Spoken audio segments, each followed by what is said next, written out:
नहीं जानते, कोई नहीं जानता। तिरुभाव दिवस किसका? अभिराम ठाकुर। अभिराम ठाकुर का तिरुभाव दिवस का। तिरुभाव समझते क्या है?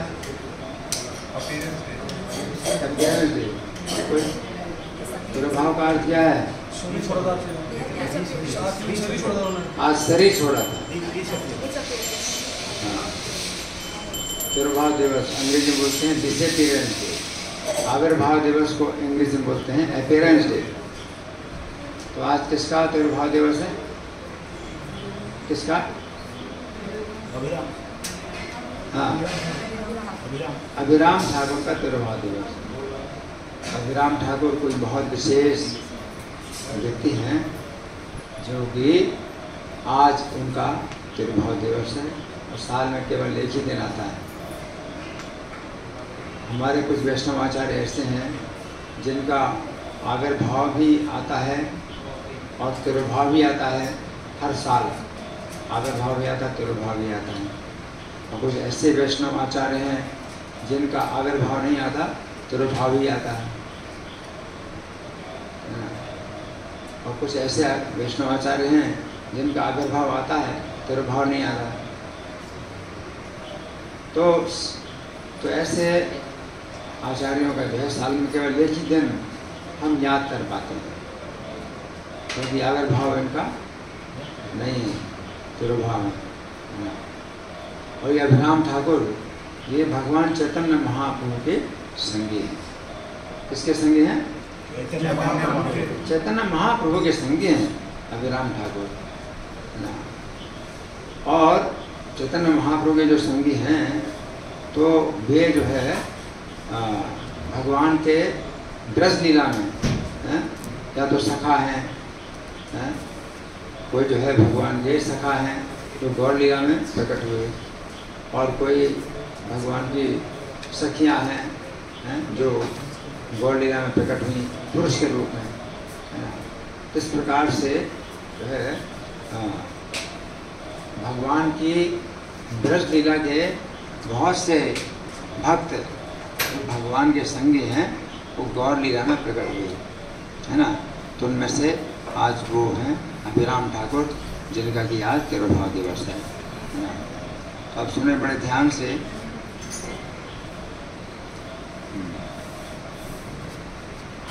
इनके बारे में गौर गणोदेश दीपिका में लिखा हुआ है।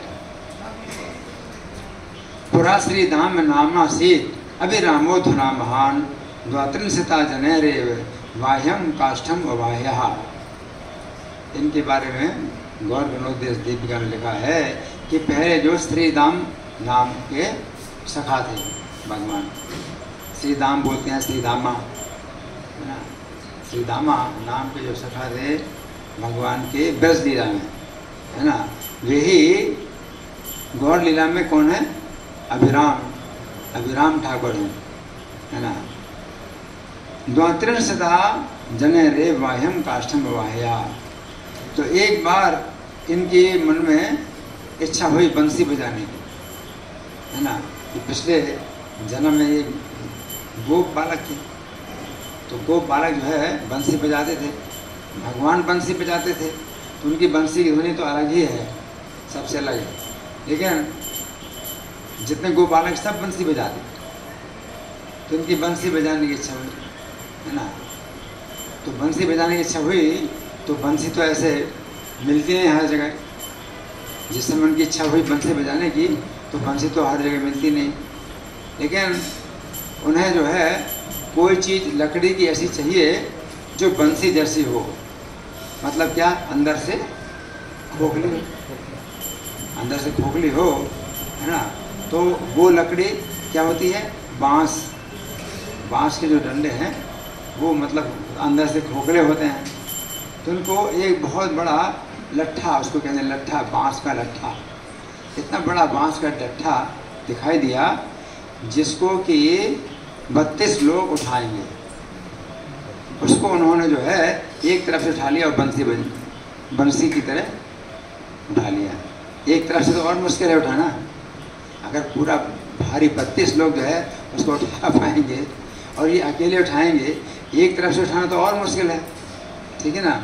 20 से अगर उठाएं तो चलो बहुत मुश्किल से कोई उठा ले, तो एक तरफ से तो और उठाना मुश्किल है, हैं? क्योंकि पूरा वजन उधर उस साइड में जाएगा, इधर से कैसे उठाएंगे। एक तरफ से उठा लिया इन्होंने, है ना, बंसी बजा ली, बंसी बना ली उन्होंने, बांस की बंसी। तो बंसी होती है बांस की, है ना, लेकिन इतना बड़ा बांस, कितना बड़ा बांस, 32 आदमी जिसको उठा पाए, इतना बड़ा लट्ठा, उसको आगे से एक साइड से उठा लिया बंसी की तरह। बंसी जैसे बजाते हैं ना, एक साइड में पूरा इधर तो रहता है, लटका रहता है ना, यहाँ से उठाया, बंसी बजा ली, है ना। तो मतलब पिछले जीवन में ये जो है, जो गोप बालक थे, कृष्ण के सखा थे, कितना शक्तिशाली भाव है, इतना शक्तिशाली भाव है कि वो भी उठा लिया इन्होंने, है ना। तो इनका जो है ये प्रभाव है। तो सुने बड़े ध्यान से। श्री कृष्ण लीला में श्री कृष्ण के अति प्रिय सखा है कौन? श्री दाम। श्री कृष्ण के अति प्रिय सखा हैं श्री दाम, और श्री दाम ने शरीर का त्याग नहीं किया। श्री दाम ने शरीर का त्याग नहीं किया। देखो ब्रज लीला में जितने भी लोग थे, किसी ने शरीर का त्याग नहीं किया, किसी ने भी शरीर का त्याग नहीं किया। जब भगवान की लीला समाप्त हो गई, द्वारका में थे भगवान, है ना, तो द्वारका में भगवान थे, तो भगवान द्वारका में अदृश्य हो गए और ब्रज में आ गए। और ब्रज में उनके गोलोक धाम से एक विमान आया, उस विमान में भगवान ने सब ब्रजवासियों को बिठाया और ले गए विमान को गोलोक धाम। तो किसी ने शरीर नहीं छोड़ा, किसी ने शरीर नहीं छोड़ा, है ना। वो उसी शरीर के साथ, भगवान ने भी शरीर नहीं छोड़ा और सब ब्रजवासियों ने शरीर नहीं छोड़ा, उसी शरीर के साथ गोलोक धाम चले गए। तो यहाँ कहा गया श्री दाम सखा ने शरीर नहीं छोड़ा, तो ये तो कोई विशेष बात नहीं है, किसी ने शरीर नहीं छोड़ा। लेकिन अंतर ये है कि श्री दामा सखा नहीं गए गोलोक धाम, श्री दामा सखा गोलोक धाम नहीं गए, है ना। तो हाँ, क्यों नहीं गए? क्यों? क्योंकि जिस समय श्री कृष्ण अपने सखाओं के साथ में बचपन में खेलते थे, सखाओं के साथ में, और लुका छिपी का खेल खेलते थे, गिरिराज में लुका छिपी का खेल खेलते थे, तो खेलते समय श्री दामा सखा छिप गए थे, और जब तक कृष्ण नहीं आएंगे उनको ढूंढने के लिए, तब तक वो छिपे रहेंगे। तो छिप गए श्री दामा सखा। तो श्री दामा सखा छिप गए और खेल समाप्त हो गया, वो छिपे हैं और खेल समाप्त हो गया और सब अपने अपने घर चले गए, कृष्ण भी अपने घर आ गए। इस प्रकार से ब्रज में फिर कृष्ण जो है ब्रज को छोड़ करके मथुरा में गए, मथुरा को छोड़ करके द्वारका में गए हैं। और ये श्री दामा सखा अभी छिपे हैं, गिरिराज की एक गंदरा में छिपे हुए हैं, और उनको पता नहीं चल रहा कितना समय बीत गया। और कृष्ण फिर अपने धाम में चले गए हैं। और इसके बाद फिर श्री कृष्ण का अवतार हुआ चैतन्य महाप्रभु के रूप में। तो गोलोक धाम से कृष्ण चैतन्य महाप्रभु के रूप में प्रकट हुए। अब जब चैतन्य महाप्रभु जो है नवद्वीप में प्रकट हुए, तो फिर 24 साल की अवस्था में वे जो है फिर संकीर्तन को जो है फैलाना, संकीर्तन को फैलाना शुरू किया, है ना। तो उस समय नित्यानंद प्रभु ब्रज में थे, नित्यानंद प्रभु ब्रज में थे, और वे जो है इसी बात की प्रतीक्षा कर रहे थे कि जब भगवान चैतन्य को मेरी आवश्यकता होगी तो ब्रज से मैं चला जाऊंगा नवद्वीप में। तो नित्यानंद प्रभु ब्रज में थे। तो नित्यानंद प्रभु जब ब्रज में थे तो इनका मिलन हुआ किनसे? सीतामा से, सीतामा से मिलन हुआ, है ना। तो सुनिए बड़े ध्यान से, ये ब्रज की एक कंदरा में छिपे हुए थे, और कितने साल बीत गए सोचो। भगवान चैतन्य का जो अवतार हुआ तो 4500 साल तो वो बीत गए, भगवान कृष्ण के अवतार के 4500 साल बीत गए। और अब नित्यानंद प्रभु आए, बलराम जी जो नित्यानंद प्रभु के रूप में आए, तो उस समय जो है इन्होंने उनको ढूंढा, सीतामा सखा को ढूंढा। सीतामा सखा जो है गुफा से निकले, है ना। तो फिर क्या हुआ कि पहचान गए, बलराम जी को पहचान गए, अभी नित्यानंद के रूप में है, बलराम जी को पहचान गए सीतामा, है ना। और नित्यानंद प्रभु ने कहा कि देखो अब मैं नवद्वीप जा रहा हूँ, तो श्री कृष्ण जो हमारे सखा हैं वो अब तो नवद्वीप में लीला कर रहे हैं, तो चलो तुम अब नवद्वीप में चलो। सोचो, ब्रज लीला में जिनका जन्म हुआ था, श्री कृष्ण के जन्म के ही आसपास समय जन्म हुआ था, 5000 साल पहले, है ना। वो जो है उसी शरीर से अभी कहाँ पर नित्यानंद प्रभु कह रहे हैं कि चलो नवद्वीप में, तो नवद्वीप में चलो, है ना। तो ये जो है नित्यानंद प्रभु के साथ में नवद्वीप आ गए और इनको नाम दिया अभिराम ठाकुर। इनका जन्म नहीं हुआ, है ना। तो हम इनका जन्म क्यों नहीं मनाते? इनका जन्म हुआ ही नहीं, ग्वालियर इनका जन्म ही नहीं हुआ, है ना। तो एक दिन इनको सपना आया, अभिराम ठाकुर को एक दिन सपना आया, तो पृथ्वी के अंदर जो है गोपीनाथ विग्रह ने सपना दिया। अब किसी जगह अगर भगवान अंदर हैं, जमीन के अंदर हैं भगवान की मूर्ति, है ना, तो कौन जान सकता है भगवान की मूर्ति को कि कहाँ पर भगवान दबे पड़े हैं, जब तक वो ना जनाएं। इनको जनाया, सपना दिया। क्या सपना दिया? कि मैं यहाँ पर हूँ, यहाँ खुदाई कराओ मेरी और मुझे निकालो। तो सपना दिया। तो गोपीनाथ विग्रह अपना नाम बताया, मैं गोपीनाथ मेरा नाम है और मैं यहाँ दबा पड़ा हूँ, है ना। तो इन्होंने जो है वहाँ से खुदाई करा करके और निकाला, है ना। तो वहाँ जो है जगन्नाथपुरी में एक बाली मठ है, वहाँ पर वो गोपीनाथ अर्चा विग्रह का दर्शन होता है जो इन्होंने निकाले थे, है ना। और पूरे जो है जब भगवान चैतन्य जगन्नाथपुरी में थे, तो नित्यानंद प्रभु को उन्होंने आदेश दिया कि अब आप जो है जगह जगह घूम घूम करके हरि नाम का प्रचार करिए। तो चैतन्य महाप्रभु की आज्ञा से नित्यानंद प्रभु जो है जगह जगह घूम घूम करके हरि नाम का प्रचार करते थे। उनके साथ में ये रहते थे। कौन? अभिराम ठाकुर, उनके साथ रहते थे, है ना। तो इनके पास में एक चाबुक था। क्या था? चाबुक था, है ना। हाँ, इसका नाम था जय मंगल। क्या नाम था? जय मंगल चाबुक का नाम था।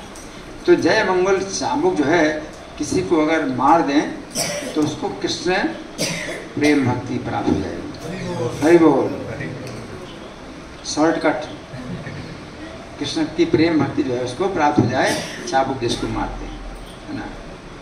तो जहानाबा माता जो नित्यानंद प्रभु की पत्नी थी, तो उनकी आज्ञा से श्रीनिवासाचार्य को जो है भेजा गया था इनके पास। किस लिए? चाबुक की मार खाने के लिए। तो श्रीनिवासाचार्य जो है इनके पास आए थे चाबुक की मार खाने के लिए, है ना।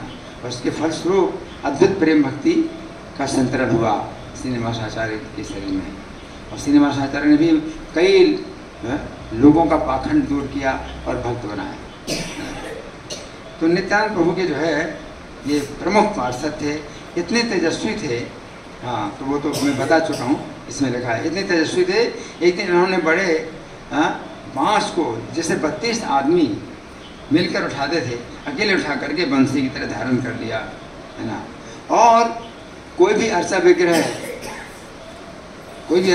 हो या शालिग्राम, अगर वो जो है असली नहीं है तो ये प्रणाम करेंगे तो फट जाता है। अब शालिग्राम, बहुत से शालिग्राम ऐसे होते हैं ना कि असली नहीं होते, लोग नहीं पहचान पाते। असली नकली की पहचान ये कर लेते थे। कैसे? प्रणाम करेंगे, अगर असली नहीं है तो फट जाएंगे। कोई भी मूर्ति जो कि पूजा स्वीकार नहीं करे, मानो मंदिर में भगवान की कोई मूर्ति है, पुजारी सही नहीं है तो पुजारी स्वीकार करते, ये प्रणाम करेंगे तो मूर्ति फट जाएगी। और कोई आदमी भी जो है अपने को अगर भगवान कहे, आजकल बहुत लोग अपने को भगवान कहते हैं ना, है ना। तो वो कहते थे अगर तुम भगवान हो तो मैं तुमको प्रणाम करता हूँ, अब सावधान हो जाओ। प्रणाम करते थे और मर जाता था वो। कोई केस भी नहीं कर सकता, कोई बंदूक गोली तुम्हारी नहीं। तो कोई केस नहीं चलेगा। इसलिए भागते थे लोग, जो ऐसे लोग थे ना पाखंडी लोग, आपने भगवान कहते इनको देख करके भागते थे, दूर भागते थे प्रणाम करके ही मार डालते थे ना। तो ये जो है निताई नित्यानंद प्रभु जो है खड़दा में रहते थे, तो उन्होंने विवाह जब किया तो पहला पुत्र का जन्म हुआ, उनको जो है पहले पुत्र का जन्म हुआ नित्यानंद प्रभु को। तो इनको भी बुलाया गया, सबको बुलाया गया कि पुत्र का जन्मोत्सव करने के लिए बुलाया गया, है ना। तो ये आए पुत्र का दर्शन करने के लिए। तो जो है जैसे पुत्र को प्रणाम किया तो पुत्र मर गए। अब ये जो है क्या मतलब उत्सव, जन्म का उत्सव की जगह क्या हो गया, शोक का जो है एक जो है वो हो गया, कार्यक्रम हो गया, बड़ा शोक का कार्यक्रम हो गया। इसी प्रकार से दूसरा जब हुआ पुत्र तो फिर ये आए, प्रणाम किया और पुत्र मर गया, दूसरा पुत्र मर गया। इस प्रकार से 7 पुत्र मर गए। ये जो है प्रणाम करते थे और मर गए। अब 8वां जो पुत्र हुआ वो थे वीरभद्र प्रभु थे, जो कि नित्यानंद प्रभु के पुत्र थे, वो विष्णु तत्व थे। वो पहचान वही कर रहे थे, नित्यानंद प्रभु के पुत्र की पहचान कर रहे थे कि उनके धरातल पर हैं कि नहीं। तो वीरभद्र प्रभु का जन्म हुआ। जब वीरभद्र प्रभु का जन्म हुआ तो जो है सबने मतलब निश्चित कर लिया कि इनको नहीं बुलाना है, अब इनको नहीं बुलाना है ना, अभिराम ठाकुर को बुलाना ही नहीं है ना।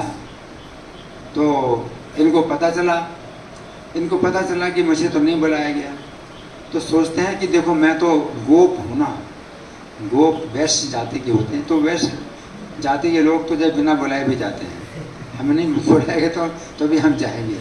ब्राह्मणों को तो है भाई निमंत्रण दो और आदर पूर्वक निमंत्रण दो तो आएंगे, नहीं तो नहीं आएंगे। वैश्यों को तो बिना निमंत्रण दिए भी आ जाते हैं।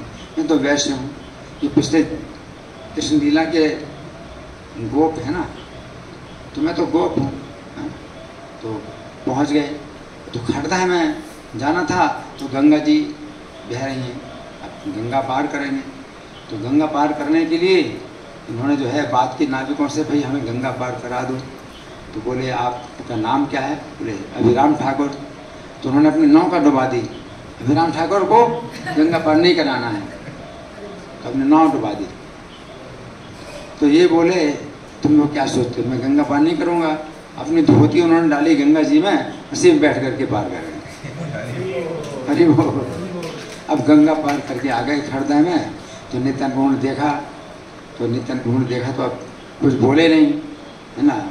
तो उन्होंने कहा कि मैंने सुना है आपको पुत्र हुआ है। तो नित्यानंद प्रभु बोले हाँ पुत्र तो हुआ है, कि चलो पहले तुम भोजन करो। इस तरह से पुत्र को राह दिखाने के लिए, टालने के लिए कहा कि जो भोजन, चलो बैठो भोजन करो। तो भोजन कराया। तो जब भोजन करने के लिए बैठे तो 300 आदमियों का भोजन था, वो पूरा खा गए। अब नित्यानंद प्रभु बोले तुम क्या कर रहे हो, 300 आदमियों का भोजन तुमने खा लिया। तो बोले तो मैं क्या करूँ, नहीं तो खाऊंगा, जितना मुझे खाना उतना तो खाऊंगा। तो नित्यानंद प्रभु बोले तो अब जो है बाकी पूरे गांव के लोग क्या भोजन करेंगे? तो बोले गांव के लोग भोजन करेंगे, देखो भोजन पूरा रखा है। जब देखा तो पूरा भोजन रखा था, बहुत आश्चर्य हुआ। अब बोले जब पुत्र को दिखाओ। तो नित्यानंद प्रभु बोले कि तुम तो पुत्र को मार देते हो, तुम 7 पुत्र मार चुके हो, तुम क्यों आते हो, तुम क्यों पुत्र को मारने के लिए आते हो? तो अभिराम ठाकुर ने बोले ना, मैं पुत्र को मारने नहीं आता, मैं तो परीक्षा करने के लिए आता हूँ कि आपके ही वंश का मैं जो है जो हो वंशधर हो, वो आपका पुत्र की परीक्षा करता हूँ, मुझे दर्शन कराओ पुत्र का। तो पुत्र का दर्शन कराया तो माता की गोद में जो है पुत्र बैठा हुआ था, है ना। और जैसे उन्होंने प्रणाम किया और खड़े हुए तो पुत्र हंसा। फिर दूसरी बार प्रणाम किया और फिर खड़े हुए तो फिर हंसा। फिर तीसरी बार प्रणाम किया, फिर खड़े हुए तो फिर हंसा, है ना। तो बोले ये परीक्षा है, और ये क्षीरोदक्षा विष्णु के अवतार है, वीरभद्र प्रभु क्षीरोदक्षा विष्णु के अवतार।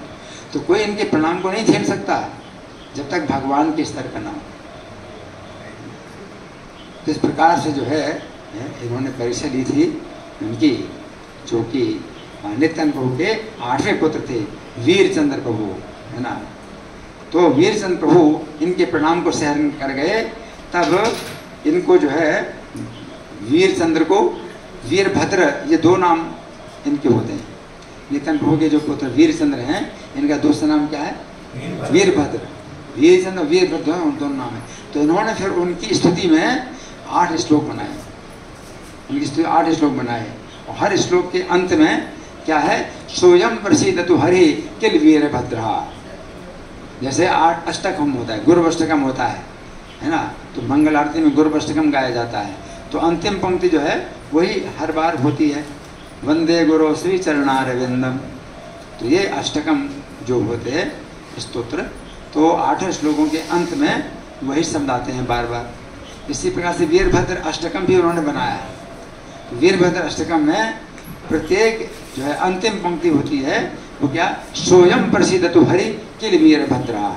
इसका अर्थ है कि वही जो है श्री हरि जो वीरभद्र नाम के हैं मेरे ऊपर प्रसन्न हुए हैं। ये उन्होंने अष्टकम बनाया। फिर नित्यानंद प्रभु की पुत्री गंगा जी स्वयं नित्यानंद प्रभु की पुत्री हुई। कौन? गंगा जी स्वयं नित्यानंद प्रभु की पुत्री हुई, है ना। तो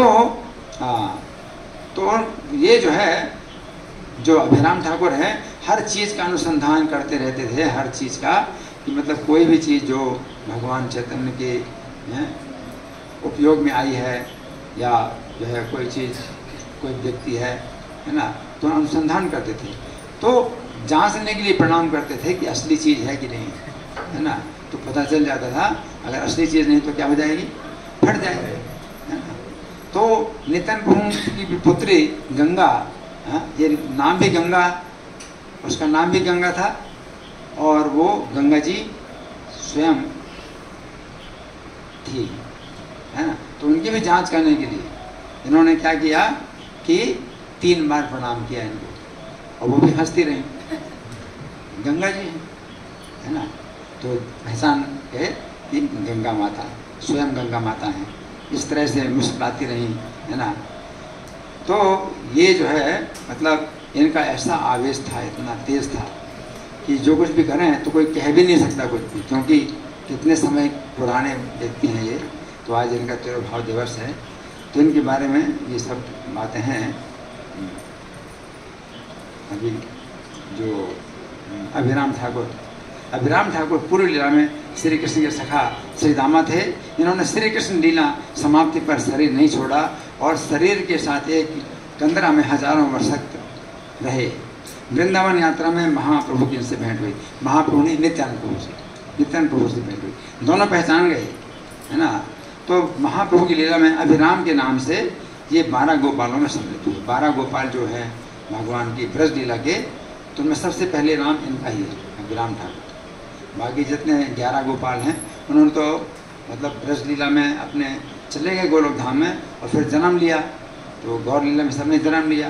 लेकिन एक अभिराम ठाकुर हैं जिन्होंने गौर लीला में जन्म नहीं लिया, है ना। तो यदि कोई कहता कि इस व्यक्ति में प्रभु का प्रकाश है, शक्ति का प्रकाश है, तो वो प्रणाम कर देते हैं। किसी के बारे में बोलते हैं भाई अरे इनको तो अवतार कहा जाता है, ये तो अवतार है, यही अवतार है, तो बस ये अवतार लोग बन जाते हैं ना, है ना। तो ये जो है जांचने के लिए उसको प्रणाम करते थे हाँ। और यदि प्रणाम को झेल गया तब तो ठीक है, नहीं तो उसका शरीर फट जाता था, है ना, उसकी मृत्यु हो जाती थी। नित्यानंद प्रभु के प्रारंभ में अनेक संतानों को प्रणाम कर इन्होंने ये हम लोग भेज दिया। लोग इनके स्वभाव को जानते थे, परंतु श्री कृष्ण के समय के होने के कारण इनसे कुछ भी कहते नहीं थे। अब कौन बोले इनसे इतने सीनियर हैं तो कौन इनको बोल सकता कुछ भी।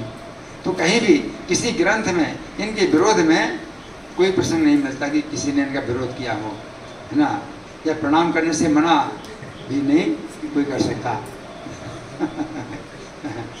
तो जब इन्होंने सुना नित्यानंद की पुत्री गंगा हैं, तो साक्षात गंगा जी का आविर्भाव है, तो प्रणाम करने पहुंच गए। और अभिराम ने गंगा को 1 बार नहीं 3 बार प्रणाम किया। गंगा ने इनके प्रणाम को हर्षपूर्वक झेला, है ना। तब इन्होंने गंगा होने का प्रमाण मतलब मिल गया कि गंगा ये साक्षात गंगा देवी हैं, है ना। तो विराम गोपाल ठाकुर का आज तिरुभाव दिवस है, तो हमें प्रार्थना करनी चाहिए, हमें प्रार्थना करनी चाहिए कि ऐसी शक्ति जो इनकी है, तो ऐसी शक्ति का एक जो है हमें अंश मिल जाए, एक बिंदु मिल जाए, तो हमारा जीवन सफल हो जाए, है ना। तो आज इनका जो है तिरुभाव दिवस है, आविर्भाव है ही नहीं, है ना। तो बहुत विशेष दिन है इनका। अच्छा, इसके अलावा कुछ ये समय विशेष चल रहा है, जो कि 1 महीने का समय होता है, वो क्या है इस समय चल रहा है? क्या चल रहा है? तुलसी शालिग्राम जलदान।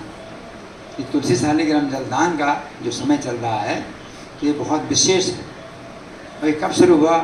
ये हर साल 1 महीने के लिए होता है।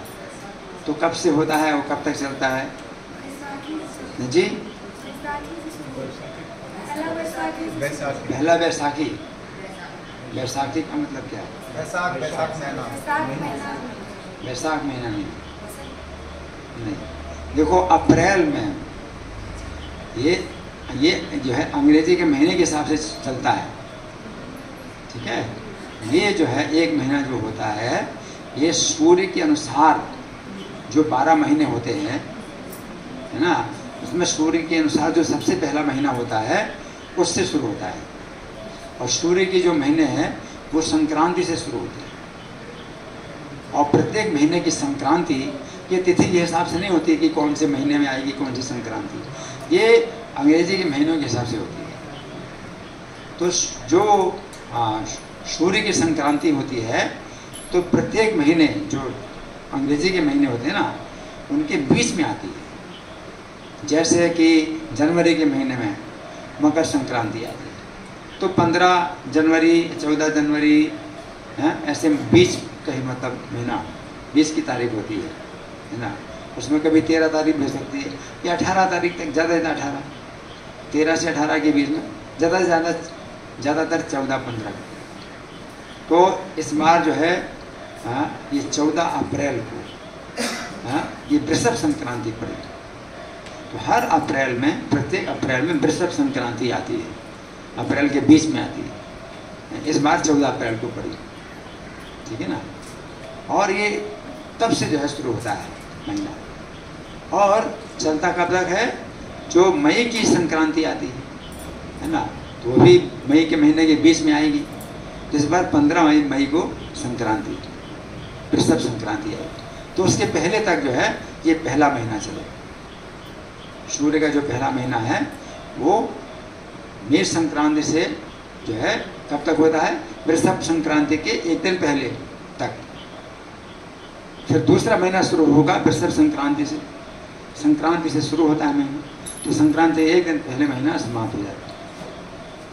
अब ये कारण क्या है कि भगवान शालिग्राम को जलदान जो है इस महीने में क्यों दिया जाता है? क्योंकि भगवान शालिग्राम का जो शरीर है वो किस चीज़ का बना हुआ है? पत्थर का। भगवान का शरीर पत्थर का बना है, और पत्थर के शरीर में जो गर्मी और सर्दी की जो अनुभूति है वो हमारे इस मांस खून के शरीर से अलग है। हमारा मांस खून का शरीर है, तो हमारे मांस खून के शरीर में ये जो महीना चल रहा है ये ज़्यादा गर्मी का नहीं है। ज़्यादा गर्मी का महीना तो और आगे आएगा। ये शालिग्राम भगवान का शरीर अलग चीज़ का है, तो उनको जो है इस महीने में ज़्यादा गर्मी लगती है। अब ज़्यादा गर्मी लगती है तो सरल तरीका गर्मी दूर करने का क्या है? बूंद बूंद पानी अगर आपके सिर में डाला जाए तो आपकी गर्मी दूर रहेगी। लेकिन बूंद बूंद पानी आपके शरीर में डाला जाए तो वो जो है सुविधा तो तभी होगी कि जब आप कहीं जाए नहीं, एक ही जगह पर बने रहें, तो बूंद बूंद पानी आ सकता है। हमें तो चलना फिरना पड़ता है। तो हमें गर्मी दूर करने के लिए आजकल तो पंखा है, कूलर है और एसी है। पहले पंखा, कूलर, एसी नहीं होते थे, तो पहले लोग चंदन का लेप लगाते हैं। तो चंदन के लेप से वो गर्मी दूर होती थी। दिन में गर्मी दूर करने के लिए चंदन का लेप लगाया जाता था, और रात्रि में गर्मी दूर होती थी चंद्रमा से। चंद्रमा जो है शीतल किरणों से रात में चंद्रमा से गर्मी दूर होती थी, है ना। तो शालिग्राम भगवान को जो है जो गर्मी लगती है तो वो जो है दिन में उनकी गर्मी दूर करने के लिए एक व्यवस्था होती है, एक कलश में पानी भर के और उसमें छिद्र करके उसमें कपड़ा लगा करके उनके ऊपर टांग दिया जाए तो बूंद बूंद पानी गिरेगा उनके ऊपर और उनको शीतलता मिलेगी। तो शालिग्राम भगवान को जो है जलदान इस प्रकार से किया जाता है। लेकिन अगर साथ में तुलसी भी हो तो फिर क्या है, फिर तो बहुत जो है अच्छा अवसर है कि तुलसी महारानी को शालिग्राम का जो स्नान जल है वो उनको अगर मिले सिंचन में तो उनकी जो है बड़ी जो है प्रसन्नता है। तो ये जो महीना है जो कि 14 अप्रैल से और 14 मई तक का जो समय है, जिनके घर में शालिग्राम शिला हो वो तुलसी महारानी हो तो सबसे बढ़िया मौका है। क्या करो, सवेरे 9 बजे से रात्रि के 9 बजे तक क्या करना है, शालिग्राम शिला को तुलसी के नीचे रखो और तुलसी के ऊपर जो है एक वो टांगना है, एक फ्रेम, उसमें जो है लटकाना है कलश और कलश में छेद करके और उसमें कपड़ा डालना है, बूंद बूंद पानी गिरे शालिग्राम के ऊपर और शालिग्राम का जो पानी है वो तुलसी महारानी को प्राप्त हो। सवेरे 9 बजे से रात्रि के 9 बजे है ना। किसी के घर में है शालिग्राम शिला? नहीं है, चलो ठीक, अगर वो है आपके पास है तो तुलसी महारानी, शालिग्राम नहीं है ना, दोनों है तो आप करते हो शालिग्राम तुलसी चलना। हाँ, तो ये जो है हमारे मंदिर में राधा पार्थसारथी के वेदी में आप देखेंगे, दर्शन करेंगे, तुलसी महारानी के ऊपर एक फ्रेम है ना, उसमें जो है कलश लटका है और बूंद बूंद पानी शालिग्राम के ऊपर गिर रहा है। तो तुलसी शालिग्राम जलदान का जो है ये महीना है विशेष रूप से, है ना। अब ये शालिग्राम भगवान जो है ये इस रूप में कैसे आए, पत्थर के रूप में कैसे आए, है ना। तो कथा तो बहुत प्रसिद्ध है कि तुलसी महारानी ने उनको शाप दिया भगवान को, तो भगवान जो है इस शिला रूप में मतलब ये परिणत हुए, है ना। और भगवान ने तुलसी को प्रसन्न होकर के वर दिया तो तुलसी महारानी जो है वृक्ष के रूप में प्रकट हुई, है ना। और इनका दोनों का प्रेम एक दूसरे से बहुत है, पति पत्नी का प्रेम। तो तुलसी और शालिग्राम बड़ा जो है मतलब महात्म है, बहुत महिमा है शालिग्राम की, तुलसी की बहुत महिमा है। तो मैं एक कथा आपको सुनाऊंगा पद्म पुराण से कि इसमें जो है मतलब घटना एक मैं बता रहा हूँ जो कि कैसी घटना है, शालिग्राम की महिमा की घटना है। तो आप सुने बड़े ध्यान से। काम क्रोध से रहित एक जो है मुनि थे जो कि कीकट देश में निवास करते थे और कीकट देश में एक पुलकर जाति का सबर रहता था। सबर मनुष्य था, धर्म रहित था, एक बड़ा पापी सबर जाति का मनुष्य था। कीकट देश में पुलकस जाति का था। पुलकस बहुत नीच होते हैं, जो ब्राह्मण क्षत्रिय वैश्य शूद्र ये तो 4 वर्ण हैं मनुष्यों के, और नीचे होते हैं वो पुलकस हैं, अभीर है, कंक हैं, हवन यवन है, ये सब बहुत नीच लोग होते हैं। तो वो पुलकस जाति का था, मतलब बहुत नीच, है ना। तो और बहुत पापी धर्म रहित था ये। कीकट संगे देशे धर्म विवर्जिते आसीन पुलकस जातीयो हरा सबर संगीत। सबर नाम का, उसका नाम क्या था? सबर, सबर नाम का था। वो नित्य ही प्राणियों का वध करता था, नित्य ही प्राणियों का वध करता था और हाथ में धनुष बाण लिए रहता था। और जो लोग तीर्थ यात्रा करने के लिए निकलते थे उनको बलपूर्वक मार डालता था। मतलब कितना जो है दुष्ट था वो। विरक्त भीमे वने प्राणी वधंकर विशेषंसक्त बाण बाणाग्रह क्रूर चापे गुणोद्धर। उसने अनेक प्राणियों की हत्या की और दूसरों की संपत्ति का हरण किया। सदैव काम क्रोध से युक्त रहता था। अनेक प्राणी हत्या परस्वे निरता सदा सदा रागादि संयुक्त काम क्रोधादि संयुक्त। वो सदा प्राणियों का वध करने वाला वन में घूमता रहता था, अपने धनुष की प्रत्यंचा पर विषैले बाणों को चढ़ाए रहता था। विषैले बाण मतलब बाण की नोक को विष में बुझा करके अपने धनुष में चढ़ाए रहता था। विजरत्न संधि में वने प्राणी वधंकर संसक्त बाणाग्रह रूढ़ चापे गुणोद्धुरः। तो एक बार वो जो है घूम रहा था और उसको इस बात का पता नहीं था उसकी मृत्यु निकट आ गई। उसे पता नहीं था उसकी मृत्यु निकट आ गई। सगदा पर्यटन व्याधा प्राणे मात्र भयंकर कालम प्राप्तम न जानाति समीपे मानसः। उसके मारने पर उसको लेने के लिए हाथ में पाश और मुद्गर लेकर आए यमदूतों के केस लाल थे। यमदूत आए उसको लेने के लिए, उनके लाल केस थे, लाल बाल थे यमदूतों के, नाखून बड़े बड़े थे, दांत लंबे थे और देखने में बड़े भयानक थे। यमदूत आए उसको देख। यमदूता तो संप्राप्ता पासे मंगर पाणय ताम्र केसा दीर्घ नखा लंबे दष्ट्रा भयानका। उनका रंग काला था। किनका? यमदूतों का। हाथ में लोहे की वेणी लिए थे और भयभीत करने वाले थे और वे कहते थे इस पापी को बांधो। यमदूत कहते इस पापी को बांधो। श्यामालो हस्त निकटान विव्रतो मोह कारका बदलंदो पापमहम पापिनम हेनम प्राणी मात्र भयंकरम। इसने कभी किसी प्राणी का मन से भी उपकार नहीं किया है। कौन कह रहे हैं? यमदूत कह रहे हैं इसने कभी किसी प्राणी का मन से भी उपकार नहीं किया है। ये पर स्त्री और पराय धन और परद्रोह करने में ही लगा रहा जीवन भर। कदाचिन मनसा नायम प्राणी मात्रोपकार कहा परदार परद्रव्य परद्रोह परायण। अतः मैं इसकी लंबी जीभ अभी खींच लेता हूँ। एक यमदूत ने क्या कहा? मैं इसकी लंबी जीभ अभी खींच लेता हूँ। दूसरा बोला मैं इसकी आंखें निकाल लेता हूँ। यमदूत बोले एतस्य जिह्वां महतीं अहं निष्कासयामि यतः एको वदति चैतस्य चक्षुरुत्पादयाम्यहम्। एक बोला मैं इसके हाथ को काट देता हूँ।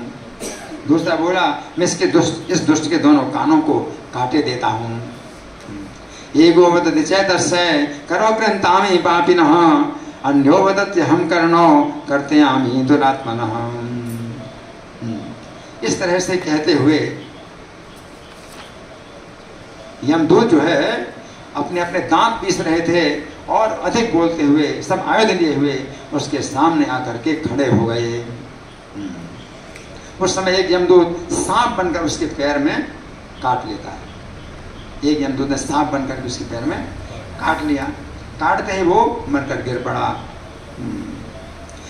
दूतो एको दूतस्तदा सर्पे रूपम धृत्वा दशत्पदे सदष्ट मात्र सहसा कथासु पर जायते।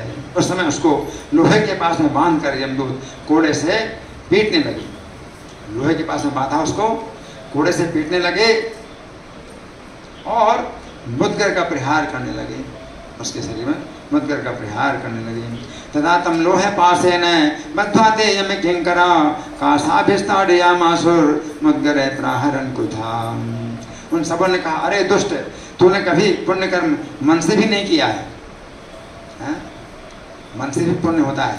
जैसे मान लो आपने मन से सोचा मैं गंगा स्नान करूं तो ये भी पुण्य मन से हो जाता है ना। तो तूने मन से भी कभी पुण्य नहीं किया, अतः हम लोग तुझे रौरव नरक में डालेंगे। अभो दुष्टे दुरात्मस्त्वं कदाचिन नाचरन् शुभम मनसापीयतस्त्वां वै क्षेप्स्यामो रवेषु च। तुम्हारे चमड़े और मांस को कौवे क्रोध पूर्वक खाएंगे। तूने जीवन में कभी भी श्री हरि की सेवा नहीं की है। आजन्मतस्तु महता न कृतं हरि सेवनम तन्मांसम वायसा रौद्र भक्षयन्ति वै क्रुधा। तुमने द्रोह करके अपने पुत्रों और पत्नी का पालन किया है। तुमने कभी भी पापों को नष्ट करने वाले भगवान जनार्दन का स्मरण भी नहीं किया है। तो यहाँ गलत पुत्राद्या द्रोहम कृत्वा सुपोषिता न कदाचित् स्मृतो देवः पापहारी जनार्दन। अतः तुझको लोह शंकु नरक में हम लोग ले जाएंगे, या कुंभी पाप नरक में ले जाएंगे, या रौरव नरक में तुझको पीड़ते हुए हम लोग यमराज की आज्ञा से ले जाएंगे। तस्मात् त्वां लोह शंको वा कुंभीपा के जरौरवे धर्मराजा के सर्वे निर्श्यामो बहुताड़ने। इस तरह कह करके यमदूत उसे ले जाना चाहते थे। उसी समय वहां पर भगवान विष्णु का सेवक एक वैष्णव आ गए। तो जंगल का रास्ता था, तो एक वैष्णव आ गए, वहां पर भगवान के सेवक आ गए।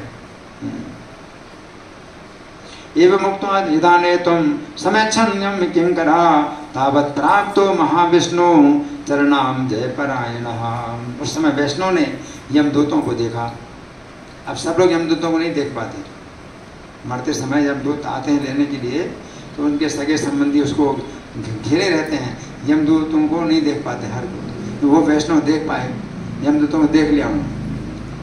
तो उस वैष्णव ने यमदूतों को देखा, वे सब के सब अपने हाथ में पास, मुद्गर और दंड भयंकर आयुध लिए हुए थे। यमदूता तदा दृष्टा वैष्णवेन महात्मना पाशमुद्गर दंडादि दुष्टायुध धरा गणा। पुलकस को लोहे की बेड़ी में बांध कर बोलते थे, इसको काट डालो, इसको तोड़ डालो, और सब जो है अब ले जाने के लिए तैयार हुए। इस प्रकार से बोलते हैं। पुलकसम लोहन गडैर बद्धाया तुम समुदिता बंद बंध गृहछंदी भिंद भिंदेति वादिनः। उस समय अत्यंत दयालु भगवत भक्त उसको देखकर अपने मन में दया से भर गए। भगवान के भक्त को दया आ गई उसके ऊपर। तदा कृपालुस्तम प्रेक्ष पद्मनाभे परायणः अत्यंत कृपया युक्तम चेतस्तत्र तदा करो। ये मेरे सन्निकट में इस भयंकर पीड़ा को ना प्राप्त करे। वो वैष्णव क्या वो सोचने लगे मेरे निकट है, तो इसको भयंकर पीड़ा ना प्राप्त हो। अतः मैं ऐसे यमदूतों से छुड़ाता हूँ। अपने मन में सोचा, किसने? वैष्णव ने अपने मन में सोचा मैं इसको छुड़ाता हूँ। असो महादुष्ट पीड़ा माम यातु मम सन्निधौ मोचयाम्यहम मध्येव यमदूते भेचा। इस तरह से उसके विषय में कृपा से युक्त बुद्धि बनाकर वे हाथ में सालग्राम शिला रखकर उसके निकट में गए। हाथ में सालग्राम शिला रखी, उसके पास पहुँच गए। किसके पास पहुँच गए? हाँ, सबर के पास पहुँच गए। इति कृत्वा मतिम तस्मिन् कृपायुक्तो मुनीश्वरः सालग्राम शिलाम हस्ते गृहीत्वा सैगतोऽन्तिके। उसके मुख में तुलसी दल मिश्रित भगवान का चरणामृत डाला। उसके मुख में तुलसी दल मिश्रित भगवान का चरणामृत डाला और उसके कान में राम नाम का उपदेश कर दिया। तस्य पादोदकं पुण्यम तुलसी दल मिश्रितम मुखे विनिच्छिमन् कर्णे राम नामे जजापः। उन श्री वैष्णव ने उसके मस्तक पर तुलसी रख दी और उसके हृदय पर सालग्राम शिला को रखकर उन्होंने ऐसा कहा। उसके हृदय में सालग्राम शिला रखी और ऐसा कहा, तुलसी मस्तके तस्य धारयामास वैष्णवः शिलां हृदि महाविष्णोर धृत्वा प्राह स वैष्णवः। सदा यातना देने वाले यमदूत चले जाएं, ऐसा उस वैष्णव ने कहा। क्या कहा? सदा यातना देने वाले यमदूत यहाँ से चले जाएं और सालग्राम शिला का स्पर्श इसके पापों को भस्म कर दे। सालग्राम शिला का स्पर्श इसके पापों को भस्म कर दे। उन्होंने ऐसा कहा। गच्छन्तु यमदूता वे यातनासु परायणः सालग्रामे शिलास्पर्शो दत्तात्पादकं महन्। इस तरह से कहने पर वहाँ भगवान के विष्णु के अद्भुत गण आ गए। भगवान विष्णु के गण आ गए हैं, क्योंकि शिला के स्पर्श से उसके पाप विनष्ट हो गए थे। इत्युक्तवति तस्मिन् वै गणा विष्णोर् महाद्भुता आयुस्तस्य सविधे शिलास्पर्शात् गतां सः। ये भगवान के गण कैसे हैं? पीताम्बर धारण किए, भगवान जैसे उनकी वेशभूषा, पीताम्बर धारण किए, शंख चक्र गदा पद्म से सुशोभित, चार भुजाएं। देखने से कोई पहचान नहीं पाता ये वो भगवान नहीं है, भगवान के गण है। शंख चक्र गदा पद्म से सुशोभित आकर उसको भयंकर लोहे पास से मुक्त कर दिया, लोहे के बंधन से उनको छुड़ा दिया। किन्होंने? भगवान के गणों ने। हाँ, विष्णु दूतों ने छुड़ा दिया। पीत वस्त्रा संग चक्र गदा पद में विराजिता आगत्य मोचयामासुर लोहे पासाद उदरा शतान। उस महापापी पुलकर्ष मनुष्य को छुड़ाकर बोले कि तुम देहधारी इस पूज्य वैष्णव को क्यों बांधा। यमदूत से कहते हैं कि तुम लोगों ने इस पूज्य वैष्णव को क्यों बांधा था। भगवान विष्णु के गण बोले मोचयित्वा महापाप है कार्यकम पुलकसंनरम ऊचो किमर्थम बद्धोयम वैष्णवा पूज्य देह। तुम लोग अधर्म करने वाले किसके दूत हो। वैष्णव विष्णु दूत बोले तुम लोग अधर्म करने वाले किसके दूत हो, इस वैष्णव को छोड़ो, इसे क्यों तुमने पकड़ा है। वो बोले कश्याज्ञा कारकायोजम यदधर्म प्रकार का मंचंतु वैष्णवम त्वेनम किमर्थम विद्यतो हेयम। इस वाक्य को सुनकर यमदूतों ने कहा हम लोग धर्मराज की आज्ञा से इस पापी को लेने आए। यमदूतों ने कहा हम लोग धर्मराज की आज्ञा से इस पापी को लेने आए हैं। नीतिवाक्यम समाकरण जगदुर्यम किंकरा धर्मराजा गया प्राप्ता नेतुम पापिनम बुद्ध्यता। इसने कभी मन से भी किसी प्राणी का उपकार नहीं किया है। कौन बोले। यमदूत बोले इसने मन से भी कभी किसी प्राणी का उपकार नहीं किया है। ये दुष्ट महापाप करने वाला और प्राणियों की हत्या करने वाला है। नाशो कदाचिन मनसा प्राणी मात्रो प्रकार कहा प्राणी हत्या महापाप है कार्य दुष्ट है शरीर थे। तीर्थ यात्रा में जाने वाले अनेक यात्रियों को इसने लूटा है। सभी पापों को करने वाला सदा पर स्त्री में ही आसक्त रहा है। नृपहून तीर्थ यात्रायाम गच्छतोसो विलुंठयन् परदारे रतो नित्यम सर्व पापाधिकार कहा। इसलिए इस पुलकर्ष मनुष्य को लेने के लिए हम लोग आए हैं। अकस्मात आकर आप लोगों ने इसे किस कारण से छोड़ा दिया है। यमदूत बोले क्या बोले हम तो यमराज की आज्ञा से लेने आए इसको और आपने किस कारण से इसको छोड़ा दिया। तस्माने तुम वयम प्राप्ता पापिनम पुलकसंनरम भवद्धर्मोचिताकस्मात् अकस्मात् आगतैर भटै। तो विष्णु दूतों ने कहा ब्रह्म हत्या जैसे पाप करोड़ों प्राणियों का वध करने से उत्पन्न पाप को सालग्राम से लगा स्पर्श क्षण भर में विनष्ट कर देता है। हरि बोल। ब्रह्म हत्यादिकम पापम प्राणिकोटि वधोद्भवम सालग्राम से स्पर्शः सर्वम दहति तत्क्षणात्। तत्क्षणात् एक क्षण में नष्ट कर देते हैं सब पाप। एक क्षण कितना होता है 4 मिनट।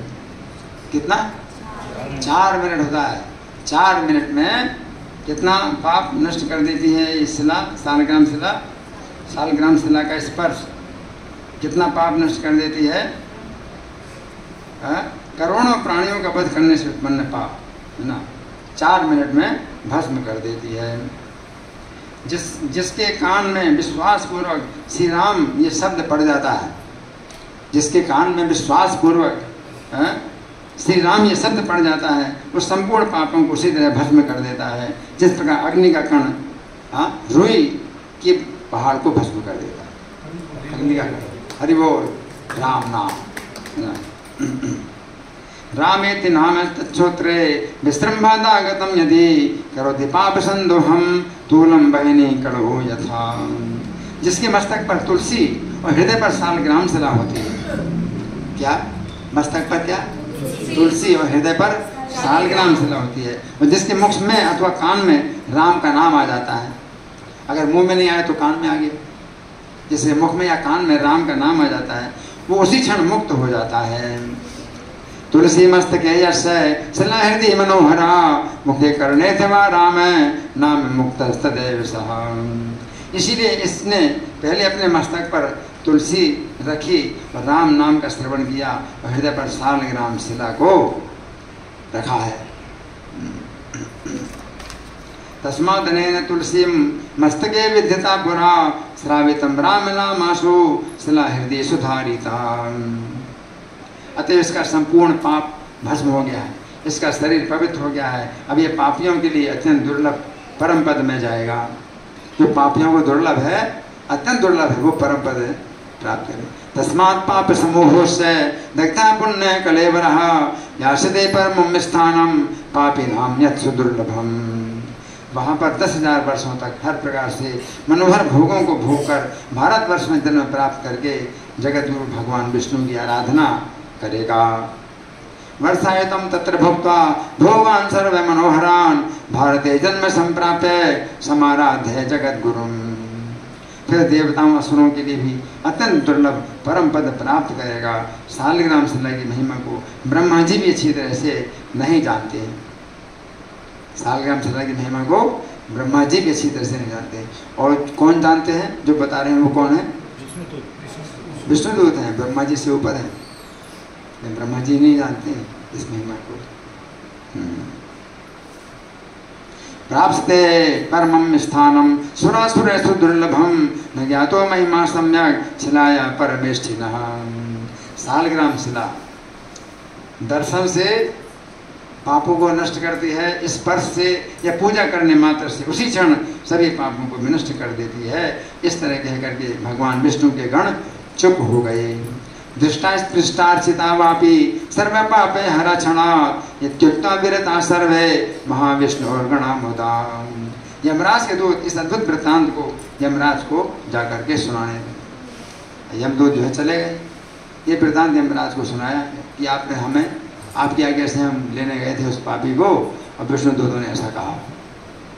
अब आप जानो, आपका काम जाने। यमदूत बोले हम तो जानते नहीं, अब आप जानो, आपका काम जाने, हमें तो ऐसा उन्होंने कहा है ना। ध्याम्यास्ते किंकरा राज्ञे कथयमासुरद्भुतम वैष्णवो हर्षमापेदे रघुनाथ है परायणः। तो यमराज के दूत इस अद्भुत वृत्तांत को यमराज को जब सुनाते हैं तो ये सुनकर श्री राम भक्त वैष्णव यमराज प्रसन्न हो गए। यमराज तो श्री राम के भक्त हैं, तो बड़े प्रसन्न हो गए हैं। यमदूत सोच रहे थे ये सुनेंगे तो ये और गुस्से में आ जाएंगे, तो यमराज तो बड़े प्रसन्न हुए इसको सुन करके कि देखो इसकी रक्षा हुई, पापी की रक्षा हो गई। मुक्त होकर वो परम पद को चला गया और उस समय छोटे छोटे घुंघरुओं से अलंकृत विमल विमान देवलोक से आया। उसको लेने के लिए एक निर्मल विमान देवलोक से आया। छोटे छोटे उसमें नूपुर जो मतलब घुंघरू लगे हुए थे। वो महापुण्यवान पुरुषों से सुशोभित उस विमान पर बैठ करके चला गया। मुक्तोऽसौ जमपासाच्च गमिष्यति परम पदम तदा जगाम विमलम किंकिणी जालमंडितम विमानम देवलोकात्तु मनोहारी महाद्भुतम तत्रारोह्य गदा स्वर्गम महापुण्यर्निसेवितम। और प्रभुत मात्रा में भोगों को भोग कर फिर वह पृथ्वी पर आया और काशी में पवित्र ब्राह्मण के वंश में जन्म लिया। भोगान भोक्त्वा सविपुलान आ जगह में महीतलम काश्याम जन्म समासाद्य शुचिवालय वसतकुले। वो पापी साधु पुरुषों की संगति और शालिग्राम शिला का स्पर्श करके संसार के स्वामी श्री भगवान की आराधना करके परम पद को प्राप्त हो गया। अरे वो इसका मतलब वैकुंठ तो चला गया। इसकी शक्ति से, शालिग्राम की शक्ति से, तुलसी दल और जो है राम नाम की शक्ति से फिर से दोबारा आया जल। लेकिन जब आया तो वो वैकुंठ से गिरा नहीं है, बल्कि वो सब जो है योग्यता प्राप्त करने के लिए बिना योग्यता के चला गया था। तो वहाँ पर जो है सब सुख भोग करके फिर आया। अब विधि पूर्वक अब जाएगा फिर से वो सब करके। तो भगवान की आराधना तो कुछ की ही नहीं थी।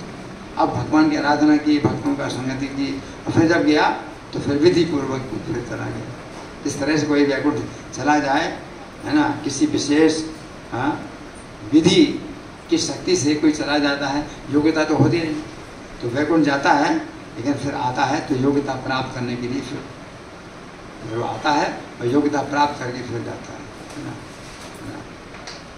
तो उस तरह से वो जो है आराध्य जगदामीशम गतवान परमं पदम सपापी साधु संगत्या शालिग्राम शिलांतरन। वो महापीड़ा से मुक्त होकर परम पद को प्राप्त कर लिया इस तरह से मैंने आपको शालिग्राम का महात्म्य बताया है। महापीठा विनिर्मुक्तो गतवान् परमं पदं याते भी तम राजन शालिग्राम चरितम महान। इसका श्रवण करने वाला, अब सुनो, आपने सुना है, जिन्होंने सुना है तो कान खोल के सुनो, क्या महात्म्य, सुनने का भी क्या महात्म्य है। इसका श्रवण करने वाला पापों से रहित होकर के भगवान के धाम को प्राप्त होता है। हरि बोल।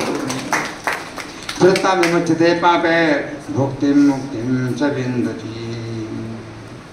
तो हमने जो है शालिग्राम की जो महिमा बताई वो केवल इस कारण से बताई कि इस समय क्या चल रहा है, तुलसी शालिग्राम जपदान चलता है। ठीक है, तो अब हमारे पास कितना समय है प्रश्न उत्तर के लिए? कितना समय? 15 मिनट। 15 मिनट का समय है आपके साथ प्रश्नोत्तर करने के लिए, चर्चा करने के लिए। कोई मंथन हो, चर्चा हो, कोई प्रश्न हो या मैं प्रश्न करूँ? जी माँ बोलो। इनका अच्छा प्रश्न है। शालिग्राम भगवान को लड़कियां छूटती हैं। वैसे तो मना किया जाता है शालिग्राम भगवान को कि लड़कियां ना छुएं, है ना, लेकिन वो चीज़ जो है इस समय नहीं है, क्योंकि इस समय तो क्या है कि लड़के हो या लड़कियां हैं, जो भी हो, है ना, तो उनके इस हाथ में कोई काम वासना तो कुछ है ही नहीं। और भगवान भी जो है इस रूप में है कि काम वासना कुछ होती नहीं, है ना। वो तो इस तरह से होता है भाई लड़की लड़के को छुए काम वासना पैदा होती है, तो मना है। ठीक है, लड़का लड़की को छूते तो काम वासना पैदा होती है, तो मना है कि लड़का लड़की को ना छुए, लड़की लड़का को ना छुए। तो शालिग्राम शिला अभी भगवान शिला के रूप में है, ठीक है ना। तो मतलब कोई फिर भी यह है कि जो माताएं ब्राह्मण दीक्षा प्राप्त कर लेती हैं तो फिर वो पूजा करें शालिग्राम, ठीक। और जो पुरुष हैं अगर उनको ब्राह्मण दीक्षा नहीं भी मिली है या हरिनाम दीक्षा भी नहीं मिली तो भी वो छू सकते हैं, ठीक है, ठीक है जी। और कोई प्रश्न है या मैं प्रश्न करूँ? हाँ जी, बोलो, जोर से बोलो। तुलसी जल दान किया? हाँ हाँ, देखिए ऐसा है कि साथ साथ अभी क्या है कि हम नाम के 10 अपराध रोज बोलते हैं। नाम के 10 अपराध जरूर बोलिए, क्योंकि नाम के अपराध से जो है हमें बचना चाहिए, क्योंकि कलयुग में नाम की सिवा और कोई गति नहीं है। तो शालिग्राम तुलसी जलदान है, अपने आप में बहुत शक्तिशाली है, बहुत पवित्र होते हैं। लेकिन साथ साथ ये है कि अगर आपका जो है शालिग्राम तुलसी शालिग्राम जलदान अगर वो हुआ है इस तरह से, तो फिर नाम का अपराध नहीं होगा, नाम का अपराध नहीं होगा, ठीक है। किंतु अपनी तरफ से भी नाम के अपराध से बचना चाहिए, ठीक है ना जी।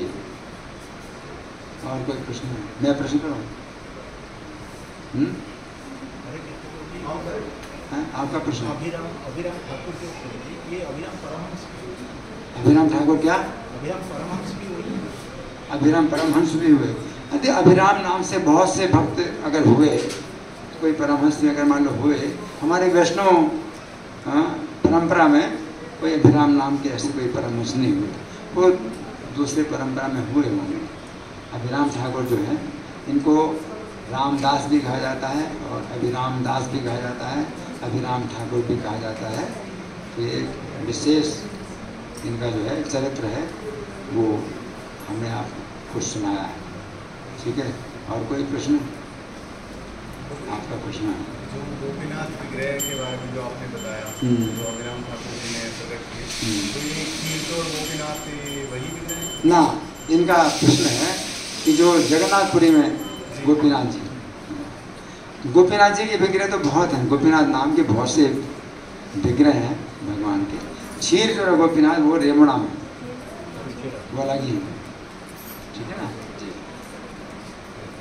और कोई प्रश्न है जी? श्रीधाम प्रभु जी हैं?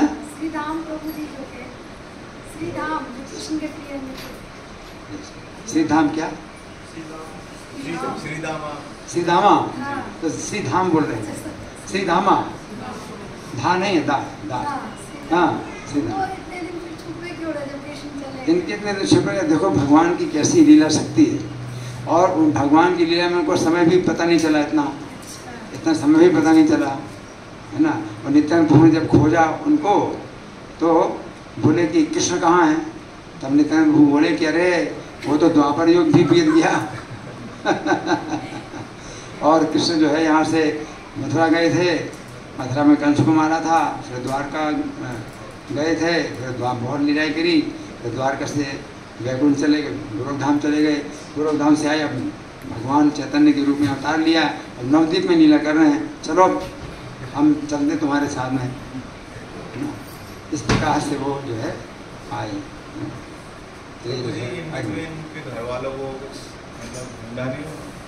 हाँ, उनके घर वालों ने ढूंढा, है ना। तो ये भी मतलब भगवान की ऐसी लीला कि भूले रहते हैं, भगवान की लीला में, भगवान के प्रेम में सब ऐसे भूले रहते हैं कि कृष्ण के प्रेम में भूले रहते हैं, और जब विरह हुआ तो कृष्ण के विरह में भूले, शोक होता है तो कृष्ण के विरह का शोक होता है, वो सुख होता है कृष्ण के मिलन का सुख होता है, तो वो भूले, उनके घर वाले भी भूले जी। आज बहुत पवित्र दिन है और आप लोगों का बड़ा सौभाग्य है जो कि आप लोगों ने ये कथा सुनी। अरे वो तो मैं प्रश्न करूं? ठीक है, मैं प्रश्न करता हूँ। तो श्री दामा जो कि भगवान के सखा थे, और इस गौर लीला में अभिराम ठाकुर जो हुए, है ना, तो एक बार इनको बंसी बजाने की इच्छा हुई, तो ढूंढ रहे थे, बंसी ढूंढ रहे थे, तो बंसी तो मिली नहीं, क्या मिला उनको? बहुत बड़ा लट्ठा, 32 आदमी उठाए मिलकर। तो उन्होंने अपने हाथों से ऐसे उठाया, किस तरह से उठाया? एक तरफ से उठाया, एक तरफ से तो बड़े से बड़ा आदमी भी नहीं उठा सकता, है ना। कोई डंडा होता है, इतना बड़ा डंडा हो, हल्का भी डंडा हो, बीच से उठाएंगे, एक साइड से उठाएंगे, बहुत मुश्किल है। दोनों हाथ जो है किनारे पर अगर आप लगाओगे तो वो पूरा उसका ना लंबाई से आप उठाने पाएंगे, लेकिन उठा लिया उन्होंने, क्योंकि उनका जो शरीर है वो उस समय का शरीर, द्वापर युग का शरीर है। इतने बड़े बांस। और इन्होंने जो है इनके पास भी एक चाबुक था, चाबुक का नाम क्या था? विशेष चाबुक था, जय मंगल। उस चाबुक का नाम था जय मंगल, है ना, जय मंगल। तो उसकी क्या विशेषता थी? चाबुक मारने से क्या होता था? कृष्ण प्रेम प्राप्त होता। और कृष्ण प्रेम जो है कितने जन्मों तक भी नहीं प्राप्त होता, कितना मुश्किल है कृष्ण प्रेम, है ना। हम लोग भक्ति करते हैं तो पहले शुरू होती श्रद्धा से, फिर साधु संग, फिर भजन क्रिया, फिर अनर्थ निवृत्ति होती है, फिर कहीं निष्ठा में आते हैं, निष्ठा के बाद फिर क्या होती है? रुचि, रुचि के बाद आसक्ति, आसक्ति के बाद भाव, उसके बाद प्रेम। तो प्रेम प्राप्त करने में कितने जन्म लग जाएंगे? और उनकी चाबुक से जो है कृष्ण प्रेम प्राप्त हो जाए, इतना जो है इनका प्रभाव था चाबुक का। और कोई व्यक्ति अगर अपने को भगवान कहे तो उसकी जांच कैसे हो जाती थी? प्रणाम प्रणाम करने की। क्या होता था प्रणाम करने से? फट जाते थे। अद्वैताचार्य का भी जो है जीवन चरित्र में ये बात आती है। ये जो है बचपन में इनका नाम था कमलाक्ष। अद्वैताचार्य जो है बचपन कमलाक्ष, है ना। और इनके पिता थे कुबेर पंचानन, तो राजा के जो है पुरोहित थे। तो ये पुरोहित के लड़के थे। तो राजा जो है देवी की पूजा करते थे, और देवी की पूजा करते थे तो जिस समय विशेष रूप से पूजा हो रही थी देवी की, तो सब लोग जो है प्रणाम कर रहे थे देवी को। तो बीच में कमलाक्ष आए, तो पुरोहित का लड़का है तो आया, तो सब लोग आशा करते थे कि देवी को प्रणाम करेगा, कि बिना प्रणाम किए देवी को ये बैठ गए वहीं पर। तो बड़ी जो है मतलब वो अजीब लगा सबको, कह रहे पुरोहित का लड़का है और देवी को प्रणाम नहीं कर रहा। तो जो है इनके पिता ने कहा कि तुमने प्रणाम क्यों नहीं किया देवी को? तो इन्होंने जो है कुछ दूसरे कारण बताए, कुछ ना कुछ कारण बताए कि मैं प्रणाम नहीं करता देवी को। तो फिर जो है इनके पिता ने जो है आंख दिखाई, करो प्रणाम, देवी को प्रणाम करो। और वास्तव में क्या था कि देवी को प्रणाम इसलिए नहीं कर रहे थे क्योंकि ये सदाशिव के अवतार हैं और जो देवी है उनकी पत्नी है। तो देवी जो है मतलब इनकी पत्नी है, लेकिन अपने को तो छिपाए हुए हैं, अवतार लिया है इन्होंने एक सामान्य बालक, तो बता भी नहीं सकती अपना तत्व कि मेरा तत्व ये है। तो देवी को प्रणाम किया। जैसे देवी को प्रणाम किया तो शरीर फट गया, देवी का शरीर फट गया और सब उत्सव जो है सब जो है वो सब रद्द हो गया। तो ये मतलब घटना ऐसी पहले हो चुकी है। ये जो है इनका जो है बहुत बड़ा जो है ये गुण था, है ना। इसलिए जो पाखंडी लोग थे ना उनको देख करके भाग जाते थे, कहीं हमको प्रणाम ना करें। तो आजकल तो बहुत से अपने को अवतार कहते हैं ना, अवतार कहते हैं कि अपना एडवर्टाइजमेंट कराते हैं, आओ हमारे दर्शन करो, हमको प्रणाम करो, है ना। तो ऐसे ही होना चाहिए, अभिराम ठाकुर की तरह कोई होना चाहिए कि हाँ मैं आता हूँ अभी प्रणाम करने, अब संभलो तुम। मैं प्रणाम करता हूँ तुमको। अभिराम ठाकुर जो है इन्होंने दो लोगों की जो है जांच की जो कि मतलब सही थे। कौन थे दो लोग? किसके पुत्र? नित्यानंद प्रभु के पुत्र थे। क्या नाम था? वीरचंद्र और वीरभद्र, दो नाम है ना। तो प्रणाम किया तो झेल गए प्रणाम और हंसते रहे, है ना। और दूसरी एक लड़की थी गंगा, तो गंगा देवी थी, उनको प्रणाम किया, वो भी झेल गई, हंसती रही। ऐसे इनके जीवन में दो व्यक्ति ऐसे आए जो प्रणाम झेल गए, है ना। और बाकी सब क्या हो गए? हरि बोल, सबका हरि बोल हो गया। और शालिग्राम के महात्म्य में हमने क्या सुना, वो कथा किसकी है? उसका नाम क्या था जो पापी था? सबर नाम था और पुलकस जाति का था, पुलकस जाति का था, हाँ। और क्या करता था? क्या करता था वो? जाने वाले यात्री तीर्थ यात्रा यात्रियों को मारता था, उनका धन लूटता था और पराई स्त्रियों का हरण करता था, है ना।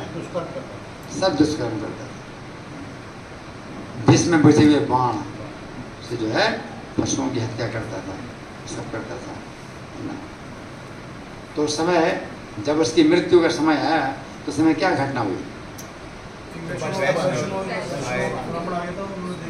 नहीं नहीं, मृत्यु के समय घटना क्या हुई? मृत्यु यमदूत आए थे, उनका वर्णन है, यमदूत आए थे। इसका इससे क्या पता चलता? पापी को जो है यमदूत दिखाई पड़ते हैं, पापी को यमदूत दिखाई पड़ते हैं। तो यमदूत जब दिखाई पड़ते हैं तो बिस्तर में पड़ा पड़ा भी जो है पापी जो है क्या है कि या तो उसका जो है गला रुंध जाता है तो वो बोल ही नहीं पाता। इसलिए अस्पताल में जो पड़े होते हैं पापी, तो अस्पताल में तो गला साफ करते हैं तो वो खूब चिल्लाता है पापी। और जो डॉक्टर लोग हैं वो उसको कुछ और नाम देते हैं कि ये तो ऐसे ही होता है, कोई बात नहीं, वो सब नॉर्मल है। और अस्पताल में यमदूत दिखाई पड़ते हैं पापी को, ये अस्पताल के डॉक्टर हैं, नर्स हैं, वो क्या कहते हैं? ये तो नेचुरल, ये तो ऐसे ही होता है, ऐसे ही होता है। कोई नहीं देख पाता उन यमदूतों को, है ना। घर में यमदूत दिखाई देते हैं लेकिन वो चिल्लाते नहीं, क्योंकि उसका गला ही रोता है, कफ से जो है गला बंद हो जाता है तो चिल्लाता नहीं, चिल्ला नहीं देता, वहाँ पर चिल्लाता है।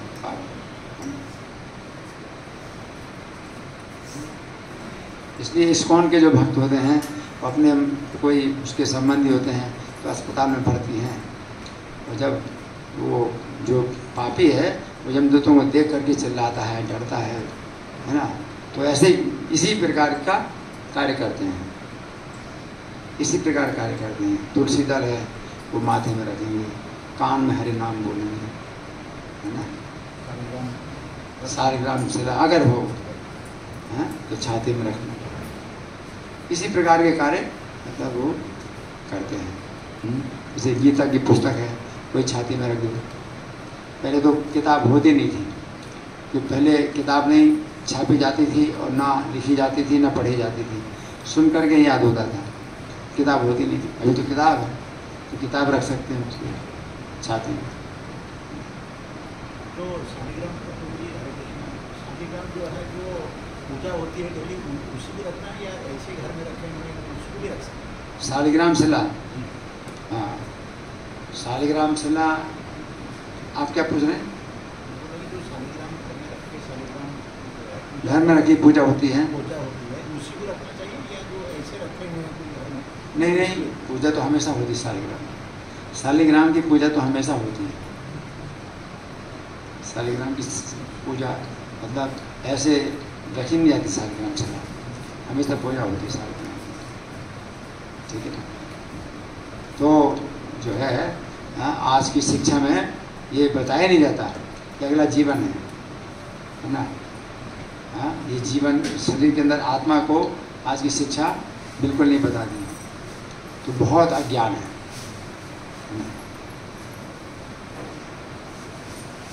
मरने के बाद इस जीवन के बाद अगला जीवन ही नहीं मानते हैं, है ना। लेकिन हमारे जो है शास्त्रों में बहुत समझा करके बताया जाता है। इसलिए इस जीवन में हमें इतना करना चाहिए, है ना। अब अंतकाल में वो पापी है तो वो जो है अंतकाल में अब कौन बचाएगा उसको? ऐसे मिलना तो मुश्किल है। और उस पुलकश को जो है वो वहाँ से गुजर रहे थे वैष्णव, उनको दिखाई भी दिए यमदूत तो दिखाई भी नहीं पड़ते, है ना। तो कौन बचाने आए? इसलिए अपनी रक्षा खुद करो, इस जीवन काल में ही शुरू करो, नाम का जप करना शुरू करो। नाम के 10 अपराधों को हमेशा बोलो कि हम बचे नाम के 10 अपराधों से, ठीक है ना। धन्यवाद। श्री तुलसी शालिग्राम दान महामहोत्सव की, श्री अभिराम ठाकुर तिरुभाव तिथि महामहोत्सव की, श्रील प्रभुपाद की। हरे कृष्णा।